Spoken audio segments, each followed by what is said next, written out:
In a one-way ANOVA, a researcher is interested in testing whether the means of three or more populations are equal, or if there's at least one difference between the population means. In a study using a two-sample t-test, we're comparing two groups of people, such as college graduates and non-college graduates, married people and single people, or employed people and unemployed people.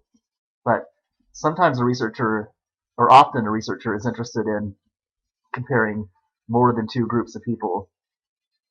For example, a researcher might want to compare the incomes of different groups of people, and the researcher might be interested in comparing the incomes of not just two people, but three or more groups of people. For example, the researcher might want to look at the incomes of high school graduates, college graduates, and people with graduate degrees. Each of these are three separate populations of people. Each of these three groups of people is a separate population of people. High school graduates are one population, college graduates are another population, and people with graduate degrees are another population. Each of these populations has its own mean or average income that you would get by adding the incomes of all people in the population and dividing by the number of people in the population. Let's take a look at what this would look like. I just made up these numbers for the population sizes. But let's imagine that there are this many adults with high school diplomas in the U.S. What I'm meaning is that there's this many people with only a high school diploma in the U.S. Let's imagine that there are this many adults in the U.S. with bachelor's degrees. And let's imagine that there's this many people in the U.S. who have completed graduate school.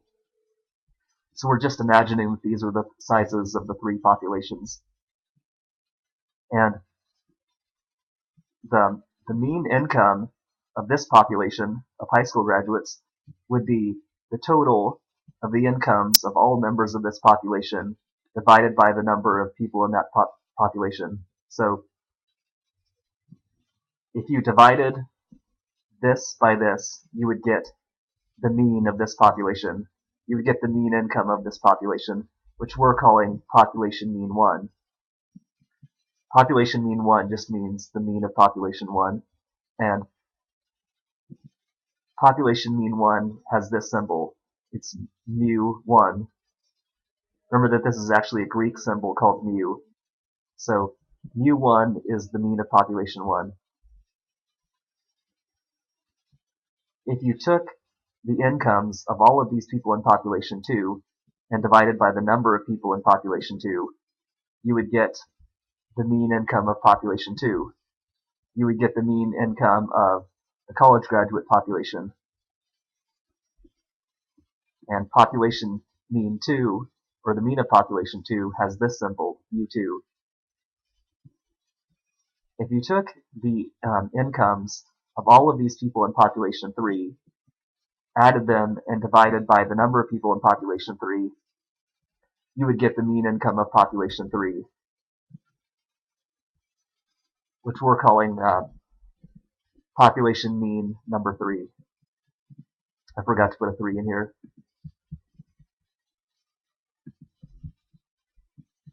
Just try to put it right there. And you can probably guess that a researcher wouldn't be able to calculate these three population means, because in order to calculate the mean of population 1, the researcher would have to record the incomes of all people in population 1, meaning all of these people, because all of these incomes would have to be recorded before the researcher could add them and divide. The same thing is true with population 2. In order to calculate the mean income of population 2, the researcher would have to record all of these incomes from every member of population 2, And then the researcher, only after doing that, would the researcher be able to add all of those incomes and divide. The same thing is true with population 3. You can't calculate the mean income of population 3 until you have all of these incomes recorded. You can't add all of these incomes and then divide until you have all of these incomes actually recorded. So basically, in order to calculate a population mean, you have to have recorded data from every member of the population. And in a study like this, the researcher actually wouldn't calculate the means of the 3 populations because there's no way that the researcher could record all of this data. But even though the researcher can't calculate these 3 population means, the researcher is still interested in whether or not there's a difference between these population means. The researcher still wants to have some way of deciding whether or not these 3 population means are equal. So what the researcher has to do is collect data from a sample of population 1, collect data from a sample of population 2, and collect data from a sample of population 3. Since the researcher can't collect data from all population members, the researcher has to collect data from a sample of each of the 3 populations. So for example, the researcher might recruit, let's say, 100 high school graduates and record the incomes of those 100 high school graduates. The researcher might record the incomes of 100 college graduates. And the researcher might record the incomes of 100 graduate school graduates. So that would be a total of 300 people. And then if the researcher recorded data from all of those 300 people, the researcher would have recorded 300 incomes altogether. That would be the researcher's data set.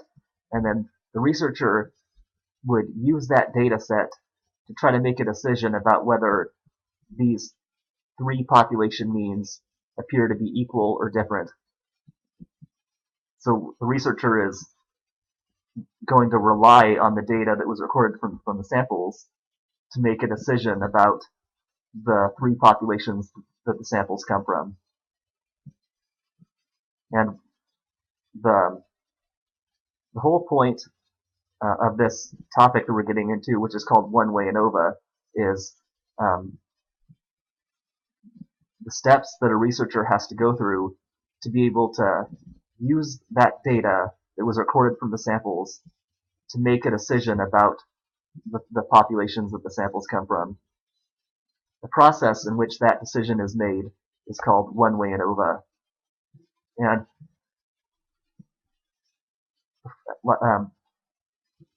if we only had 2 populations, if we were only interested in comparing high school graduates and college graduates, the process would be called a 2-sample t-test.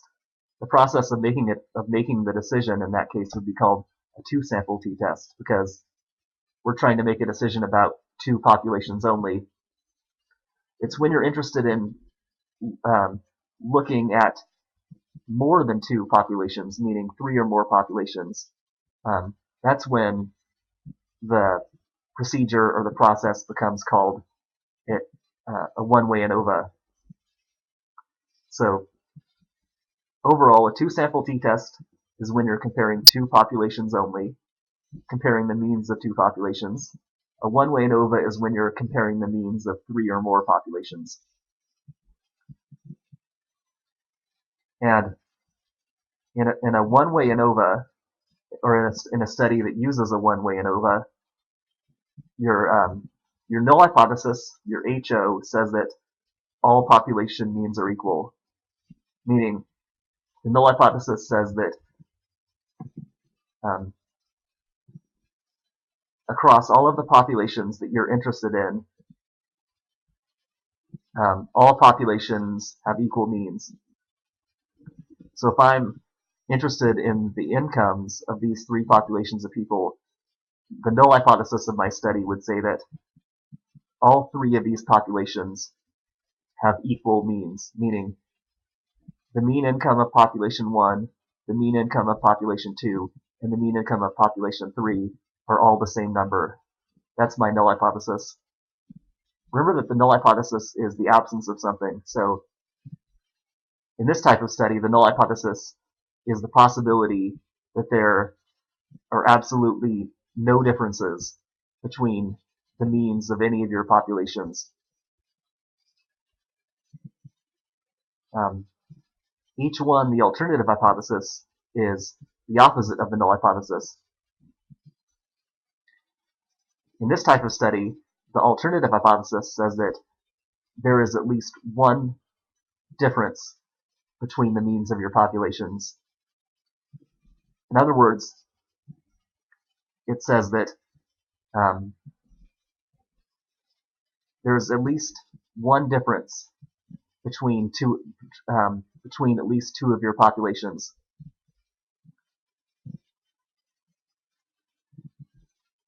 So this might be easier to think about if we use a graph.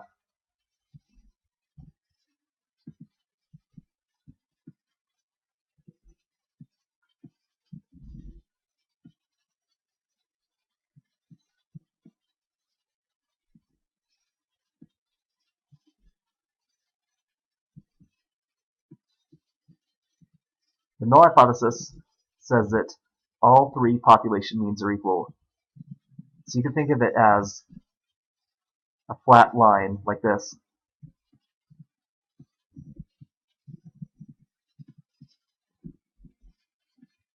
If you imagine the three population means as being connected by a line like this, the null would say that the line is completely flat.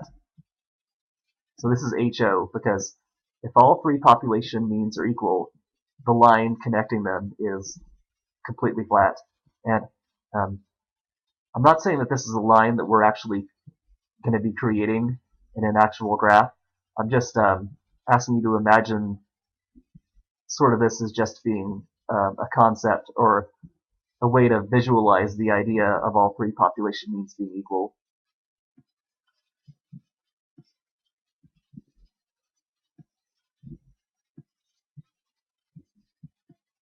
So H1 is every other possibility except for this one. So each one is a possibility that the line is not completely flat.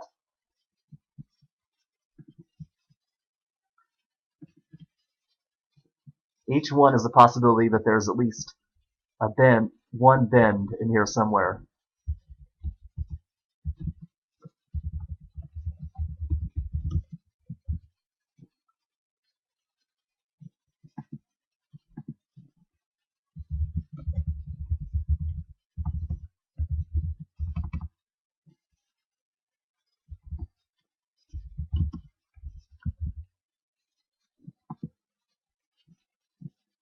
So H1 doesn't say that all three populations are different from each other.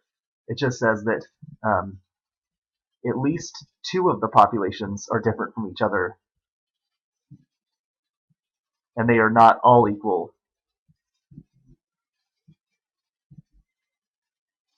So we can see that in this type of study, either HO or H1 has to be true.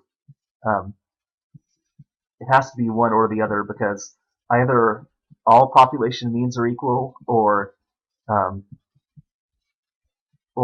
they're not all equal. It has to be one or the other. And it might help you understand the HO and H1 a little bit more once we go through some of these PowerPoints. Like I said, the null hypothesis says that all population means are equal. The alternative hypothesis says that at least one population mean is different from the others. There is at least one difference in there somewhere. So in this type of study, the null hypothesis is one specific possibility that all three population means are equal. The alternative hypothesis is actually a set of possible outcomes because The alternative hypothesis simply says that one of these possibilities is true, meaning either the mean of population 1 and the mean of population 2 are different, the mean of population 2 and the mean of population 3 are different, or all three population means are different. So the null hypothesis says that this possibility right here is true. The alternative hypothesis says that one of these possibilities is true, meaning the alternative says that some possibility other than the null hypothesis is true. And people often write them out this way in symbols.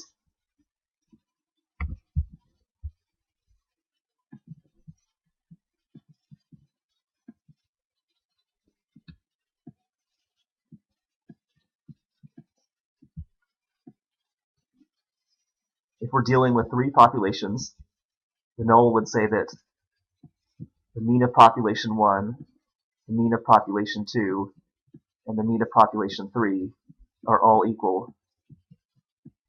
They're all the same number.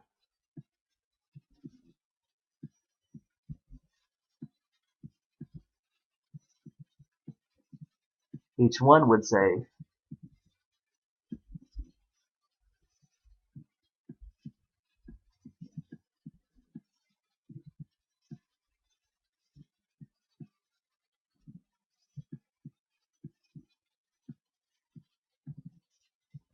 that the population means are not all equal in some way.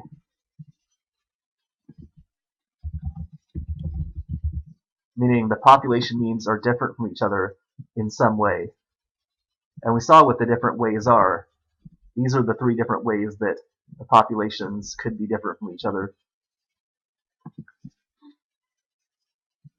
What if I'm not studying only three populations, but I'm studying four populations? What if I'm interested in the incomes of high school graduates,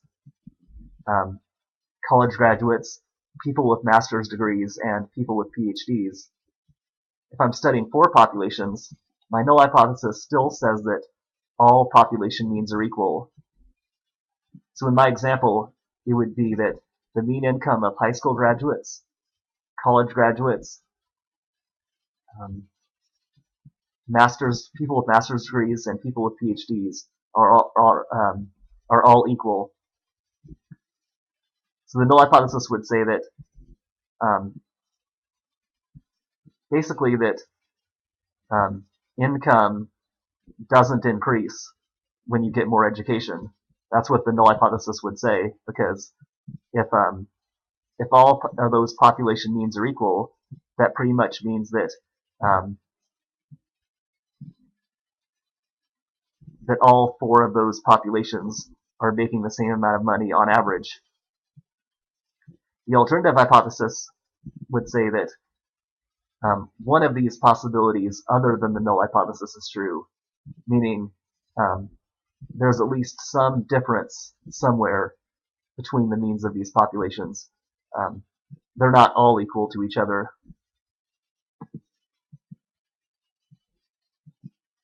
In this type of study, when you're comparing the means of three or more populations,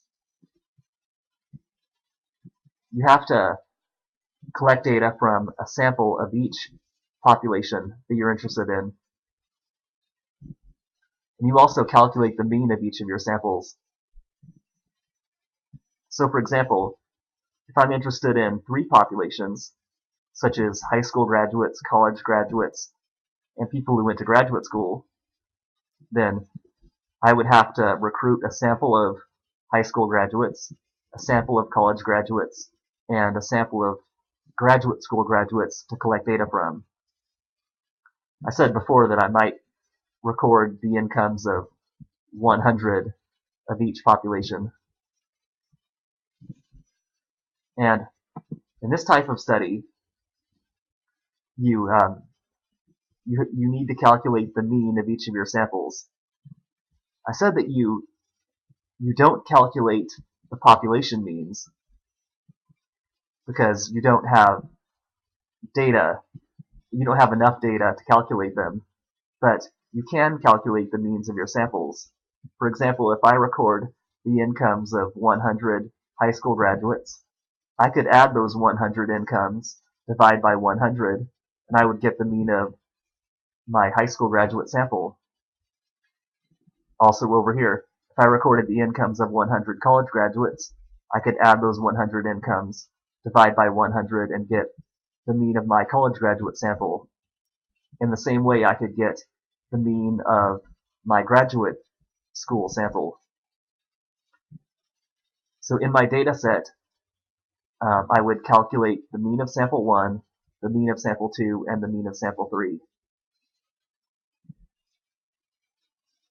And one important thing to remember is that the null hypothesis and alternative hypothesis aren't making statements about the sample means. So the null hypothesis says that the population means are equal. It doesn't say that the means of my samples are equal. So if I calculate my 3 sample means and I see that they're all the same number, that doesn't mean that the null hypothesis has to be true, because the null hypothesis is a possibility of equal population means. So even if my sample means all come out to the same number, it could still be possible that the population means are not all equal, which would mean that H1 is actually true. And if my sample means are not all equal, meaning if my sample means come out to different numbers, that doesn't mean that H1 has to be true, because the alternative hypothesis H1 says that the population means are not all equal. It doesn't say that the sample means are not equal. So if my sample means are different from each other, it could still be the case that the population means are equal. And if they are equal, then HO is true. So my main point is HO and H1 make statements about the population means, which are actually unknown to the researcher. They don't make statements about the sample means that are calculated by the researcher. The reason why the sample means are useful is because they help the researcher make the decision about the populations that the samples come from. The sample means help you make a decision about whether HO and H1 is true. But when you make that decision, you're actually making a decision about the entire populations, not the samples. So if you're studying 4 populations, you have to take a sample of each of those 4 populations, and you have to collect data from all 4 of the samples.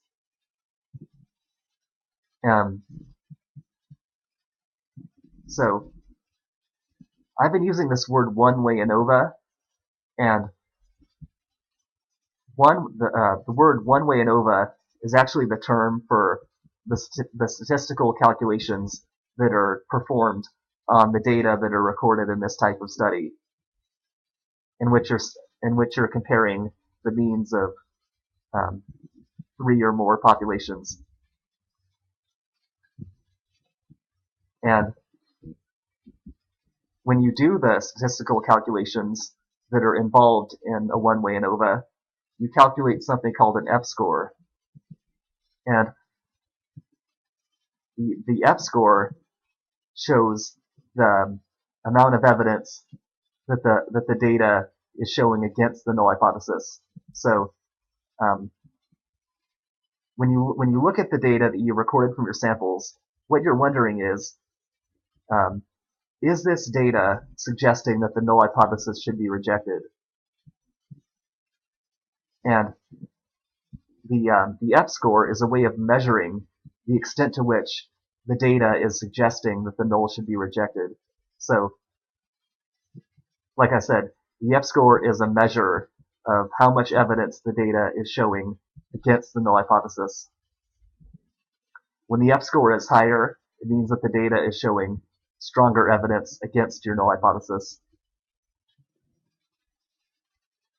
And I'm not going to have you calculate the EPSCoR, but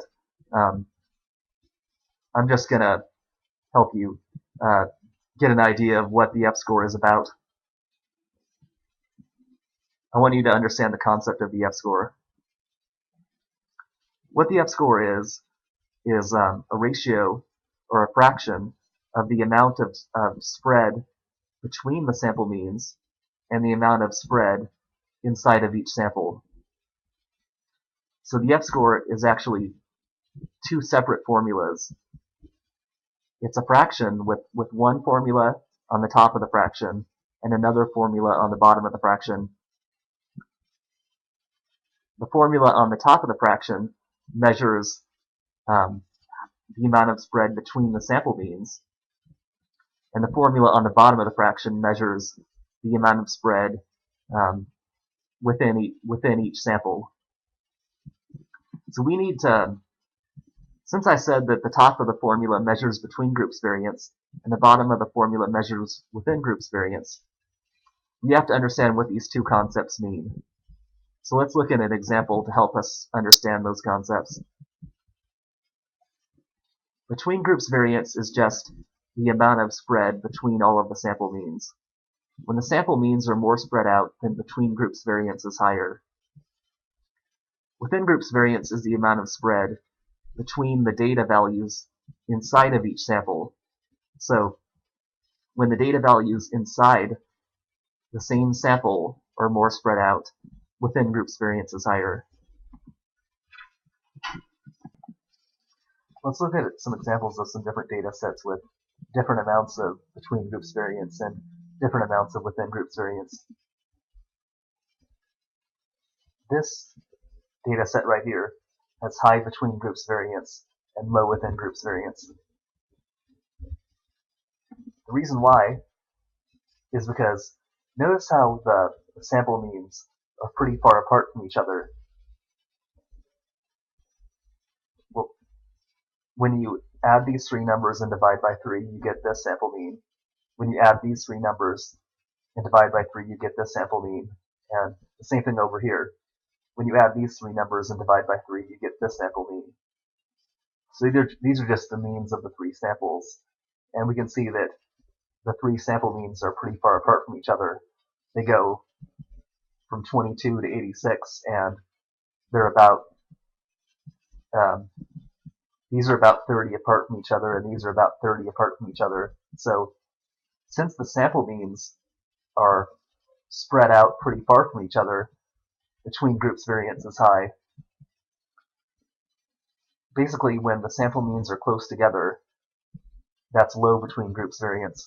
When the sample means are further apart, that's high between groups variance. Within groups variance is how spread out the numbers are inside each sample. So notice how these three numbers inside sample 1 are only 1 apart. They're not very spread out from each other. Also, in sample 2, the numbers are only 1 apart from each other. They're not very spread out. And the same thing is true in sample 3. So overall, in this data set, within groups variance is low because the numbers inside the same sample are close together. They're not very spread out. But let's look at this data set right here. The distance between the sample means hasn't really changed. These two sample means are still about 30 apart. These two sample means are still about 30 apart. So between groups variance is still high. But notice how the numbers inside each sample are now about 4 or 5 apart from each other, which means that within groups variance has gone up. So now we have an example of high between groups variance and high within groups variance. They're both high. Let's look at this example right here. Within groups variance is low because the numbers inside each sample are only one apart from each other. They're not very spread out. And also, notice how the sample means have moved in closer together. Instead of these being 30 apart, they're now about 10 apart. And these two, instead of being 30 apart, are only about 10 apart. So the sample means have moved in closer together, which means with between groups variance is now lower than it used to be. Here's the last possibility. Between groups variance is still low because the sample means are still only about 10 apart from each other. But so these numbers are not very far apart from each other compared to what they used to be. So between groups variance is low. The numbers inside each sample are now further apart. Instead of being 1 apart, they're now about 4 apart or 5 apart, which means that within groups variance is now high again. So we can have all possible combinations of between groups variance and within groups variance. And overall, when between groups variance is high, you have more evidence against the null hypothesis. So the further apart the sample means are, the more evidence you have against the null hypothesis of the population means being equal. So when the sample means are far apart like they are here, that shows stronger evidence that the population means are not all equal, meaning you have stronger evidence that the population means are different, at least in some type of way. When the sample means are close together, you don't have as strong evidence against your null hypothesis.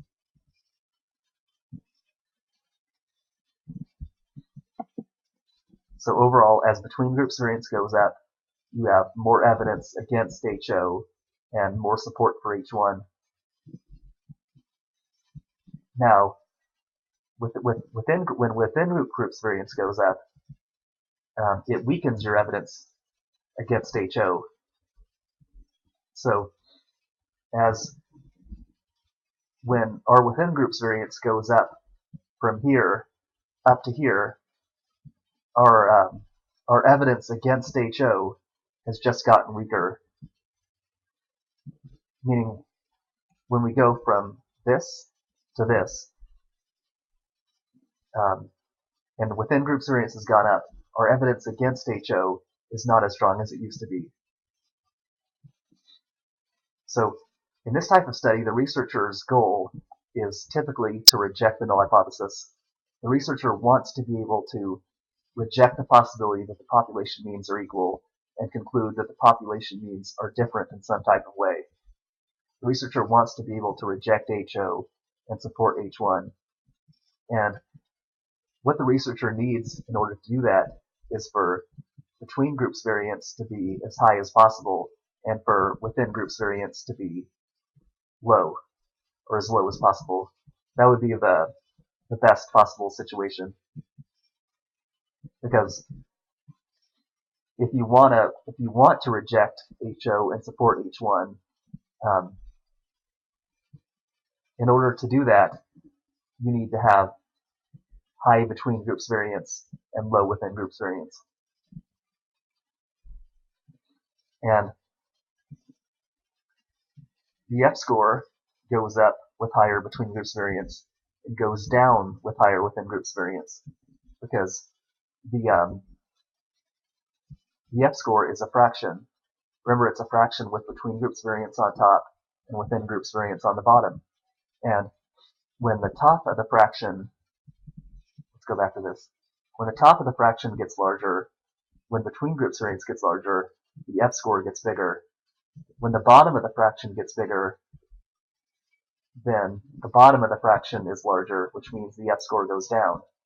That's why the EPSCoR goes up with higher between groups variance and goes down with higher within groups variance. And In order to decide whether the null should be rejected, what you have to do is you have to go to a table called an F table and find the critical EPSCoR, the critical value for your EPSCoR. Once you do that, you can compare the EPSCoR of your data set to the critical value, or to which is the cutoff. If the EPSCoR reaches the critical value, then the null hypothesis is rejected. If the EPSCoR doesn't reach the critical value, the null isn't rejected, meaning you continue to assume the null is true.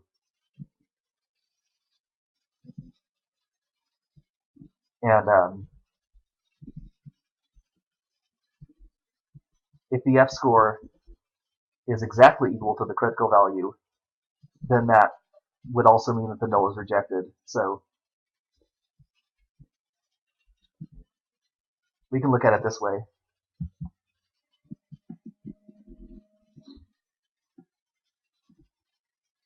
We have an EPSCoR, which is calculated, which the researcher calculates using the recorded data, and we have a critical value, which comes from a table.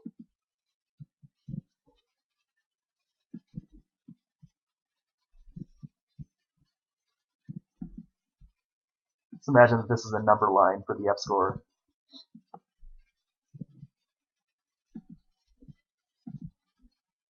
And let's say that this is the critical value.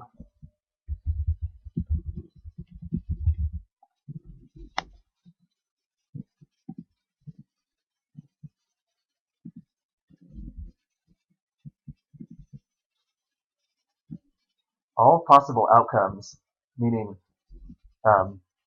all possible EPSCoRs that are at the critical value and above, lead to rejection of the null hypothesis.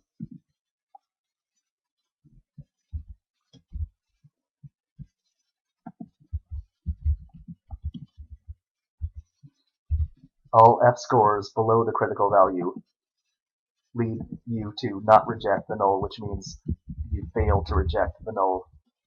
You just continue to assume that it's true. So if your EPSCoR reaches the critical value or higher, you reject the null hypothesis of equal population means. If the EPSCoR falls below the critical value, you don't reject the null of equal population means. You continue to assume that it's true.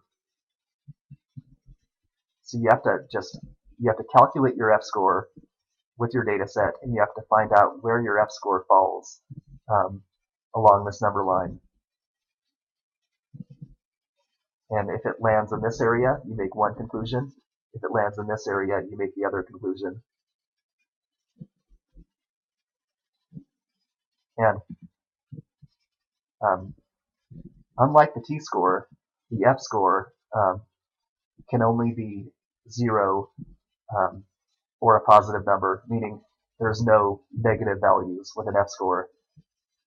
An EPSCoR can be 0, 1, 2, 3, or 4, but it can't be a number like -1 or -2. So an EPSCoR can be 0 or a positive number only.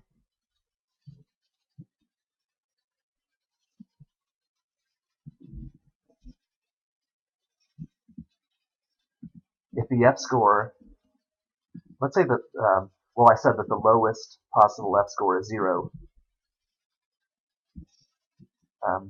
If the EPSCoR is 0, you have no evidence against HO, meaning you have no evidence toward rejecting the null hypothesis. The higher the EPSCoR is, the more evidence you have against HO.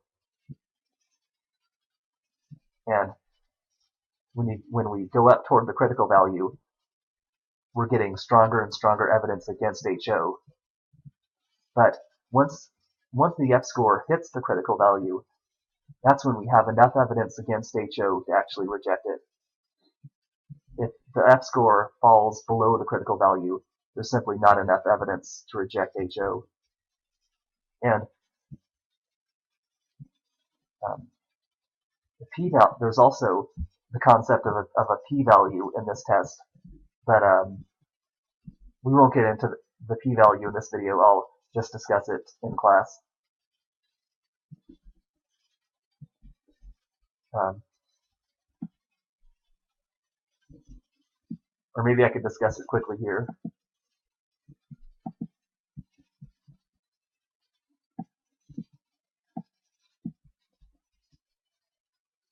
We know that as the EPSCoR gets higher, we have more evidence against our null hypothesis, more evidence toward rejecting it. The reason is because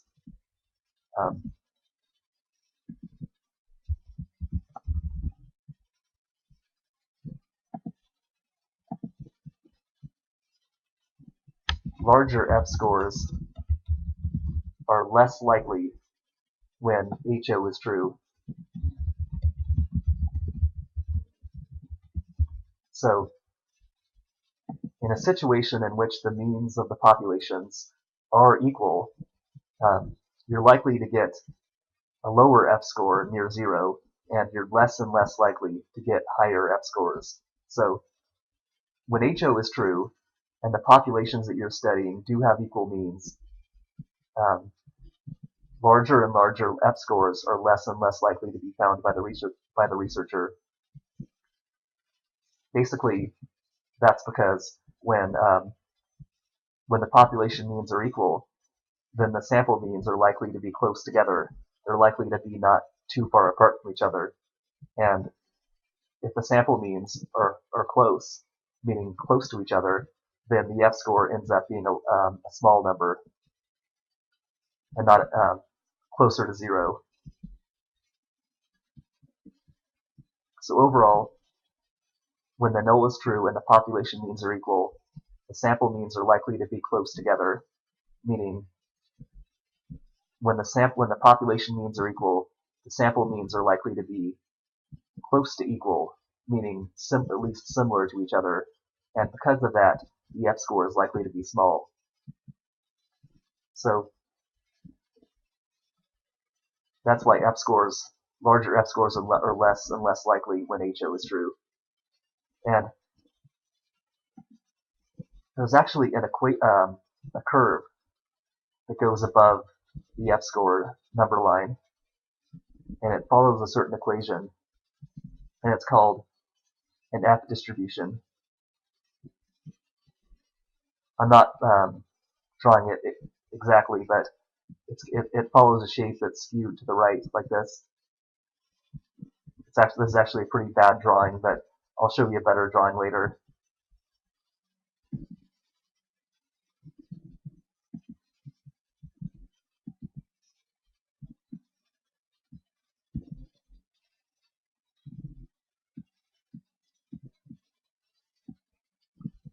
So it's an F distribution.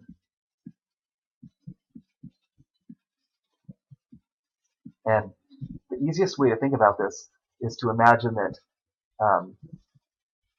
that when you pick a certain EPSCoR and you look at the height of the curve above that EPSCoR, if it's a tall height, meaning if the curve is at a high point, it means that the EPSCoR is more likely to happen when HO is true.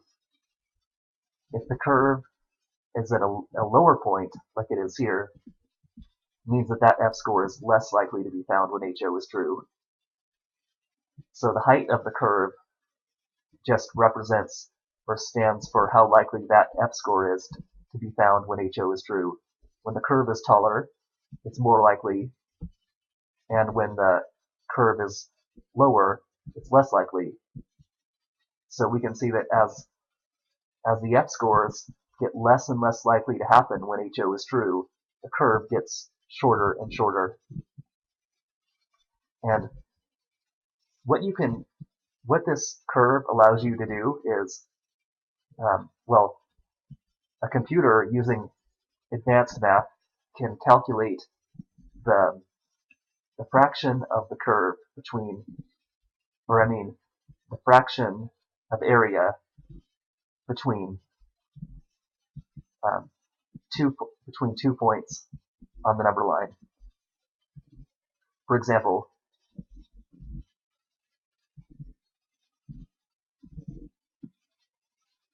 What the computer can do using this curve is it can take two specific EPSCoRs on the number line and calculate the fraction of the total area between them. Let's say that this EPSCoR is 1 and this EPSCoR is 2, and the computer calculates the fraction of the total area under this curve that's in this shaded area. And let's say that the computer finds out that out of all of the shaded area, let's say that the computer finds out that out of all of the total area under this curve, this shaded area is 20% of the total area. And I think that looks about right, because this shaded area does look like it could be about maybe 20% of the total area under here. If the fraction of the area, if the fraction of the total area between 1 and 2 ends up being 20%, what that means is that there's a 20% chance that the EPSCoR will land between 1 and 2 when HO is true. So if you have two EPSCoRs like we do here, the fraction of area, or the percentage of area between those two EPSCoRs, equals the probability of getting an EPSCoR in that area when HO is true.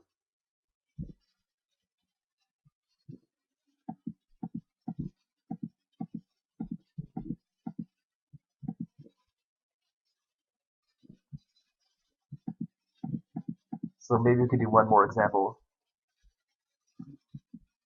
Let's say we have two EPSCoRs right here on the number line. And let's also imagine that the area between the two EPSCoRs in here is 30% of the total area under the curve. What that would mean is that there's a 30% chance of getting an EPSCoR between these two numbers when HO is true. So if you take two EPSCoRs and you the fraction of the total area that's between those two EPSCoRs equals the probability of getting an EPSCoR in that area in the situation of HO being true.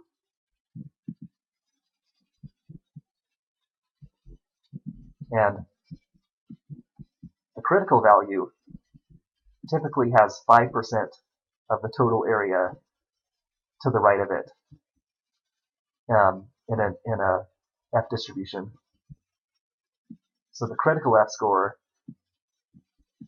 the shaded area beyond the critical EPSCoR is 5% of the total area under the curve, which also means that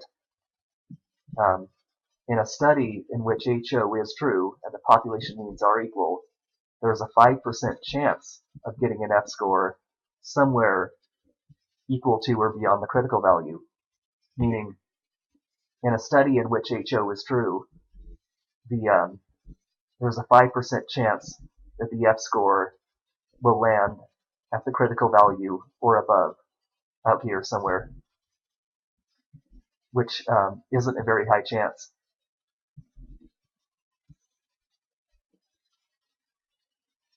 What you need to do to get a p-value is you need to, well, the computer actually does this math for you, but it can take the EPSCoR of your data set and calculate the probability, or meaning it can calculate what fraction of the total area is equal to or beyond the EPSCoR of your data set.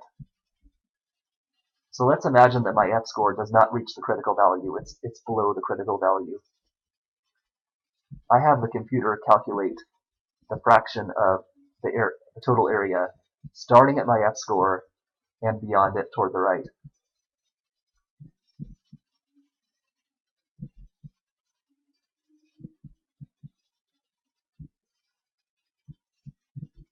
This fraction that starts at my EPSCoR and goes above will be the p-value of my EPSCoR. So let's imagine that this green area starting at my EPSCoR is 45% of the total area under the curve. What that would mean is that the p-value is 0.45, because the p-value is just a fraction of the area under the curve, starting at your EPSCoR and going to the right. And we can see that if the EPSCoR is falling short of the critical value, the p-value has to be above 0.05, because 0.05 is the shaded area starting at the critical value. And if the EPSCoR is below the critical value, then the p-value is a bigger piece of the curve.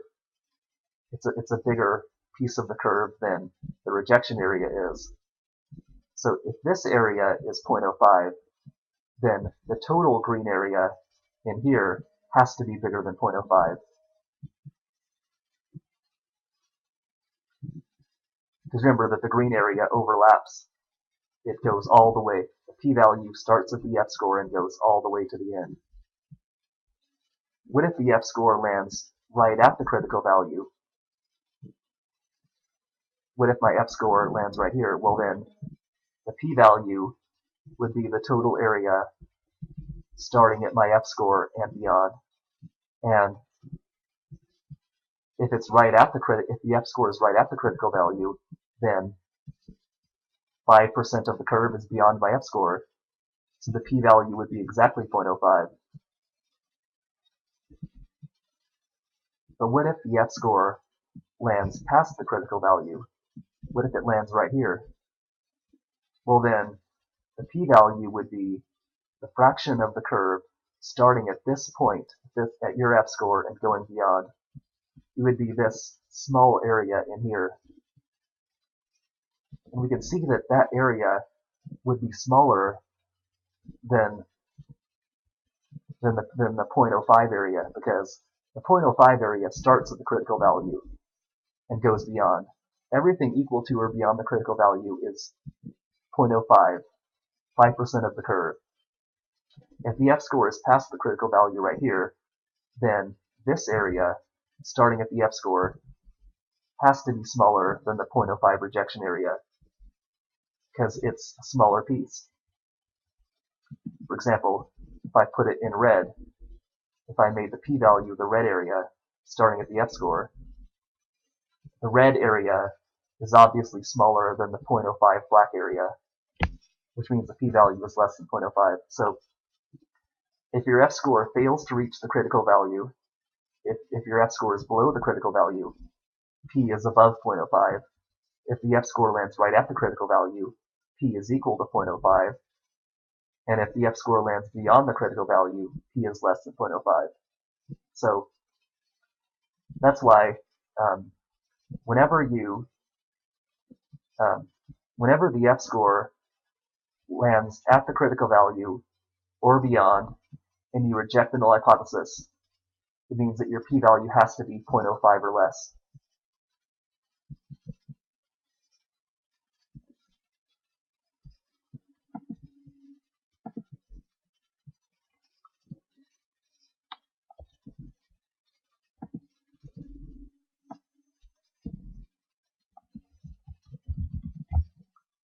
So if f is below critical value,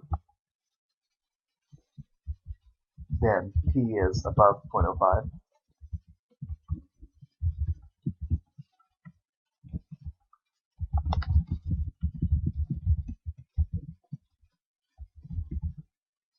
If f is beyond the critical value, then p is below 0.05.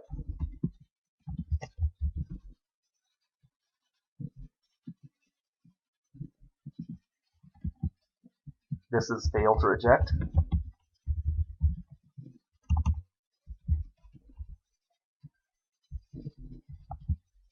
This is reject. And this is when you reject.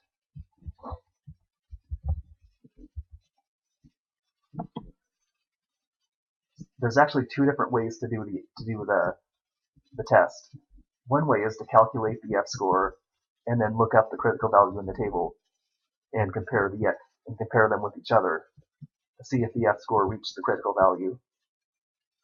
Another way to do the test is to calculate the EPSCoR and then have a computer calculate the p-value of your EPSCoR. Because if the p-value comes out to 0.05 or lower, it means that you reach the critical value and the null is rejected. So if you have the computer calculate a p-value, you actually don't need the critical value because you can just look at the p-value to find out whether the critical value is reached. If the p-value comes out to 0.06, it wasn't reached. If it comes out to 0.05, it was barely reached. If it comes out to 0.04, you know that the EPSCoR is beyond the critical value. So there's two different methods that can be used. Either calculate the EPSCoR and look up the critical value and compare them with each other, or calculate the EPSCoR and then have a computer calculate the p-value. And the p-value can be used to know whether the critical value is reached. And in that case, you don't actually have to look up the critical value.